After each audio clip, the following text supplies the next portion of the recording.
Mohon maaf sekali, kadang-kadang yang lebih banyak menarik diri kita kan adalah dunia yang di luar. Pengen jadi kayak dia, pengen itu, pengen seperti itu, dan seterusnya. Tapi kita kekurangan waktu untuk mengenal yang di dalam. Maka saya akan mudahkan, dia selalu bersama kita. Ini saya pakai gambar hati gitu ya. Hati di sini bukan hati dalam konteks hati fisik gitu. Bukan hati organ, bukan, tapi kolbu.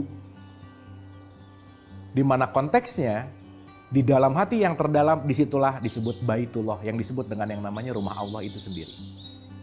Nah, yang menarik adalah, kalau dunia eksternal lebih kita sukai, lebih kita dominasi, lebih kita pentingkan, maka kita akan lupa untuk masuk ke dalam, gitu kira-kira. Maka, di dalam keseharian kita, kita perlu sekat antara dunia luar dan dunia dalam. Jadi nanti kita akan mengartikan apa sih sholat? Sholat artinya adalah masuk ke dalam dunia di dalam diri kita. Entering yourself, meniti ke dalam diri. Karena kenapa? Allah tidak pernah ada di luar dalam tanda petik, tetapi dia bersemayam di dalam, dia lebih dekat daripada urat leher kita. Istafti kolbak, balik lagi, mintalah petunjuk kepada hatimu, dan kolbun mukmin baitullah. Diulang-ulang itu supaya kita menyadari bahwa dia selalu bersama kita di mana saja kita berada. Clear ya?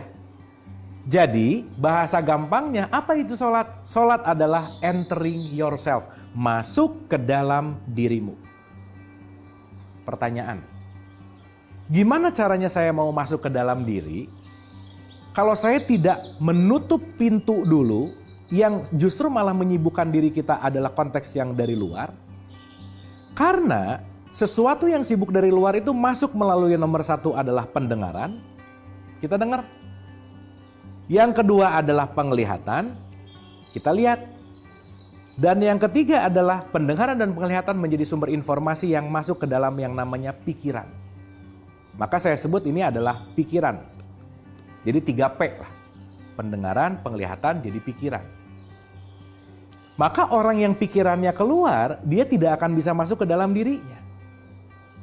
Berarti, kalau saya mau masuk ke dalam diri saya harus membatasi pendengaran saya harus membatasi penglihatan saya harus membatasi pikiran saya. Kenapa? Supaya tiga-tiganya tidak mengarah keluar, tetapi masuk ke dalam diri kita sendiri.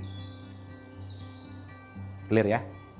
Oleh karena itu, kenapa ritual sholat nanti ada gerakan-gerakan yang berkaitan sama pendengaran, penglihatan, hati, akal, pikiran kita? Kenapa ada Allahu Akbar? Nah gitu kira-kira.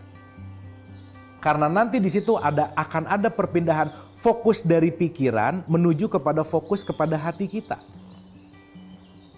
Karena pikiran itu adalah ego, hati nurani itu adalah petunjuk sejati. Allah itu adanya di dalam hati nurani kita.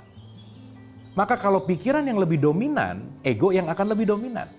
Maka kita perlu waktu untuk mengistirahatkan pikiran supaya hati kitanya yang dominan. Itulah fungsi dari sholat. Maka nanti output dari sholat itu bukan masalah gerakannya. Tetapi nanti kalimatnya atau katanya adalah khusyuk. Nanti kita akan ada sesi khusus untuk memahami apa makna khusyuk gitu. Tetapi sederhana, di tahapan ini yang terpenting adalah apa itu sholat? Sholat adalah masuk ke dalam dirimu untuk berjumpa dengan Allah yang ada di dalam diri kita. Karena dia tidak kemana-mana, dia beserta kita di mana saja kita berada. Itu poin pentingnya.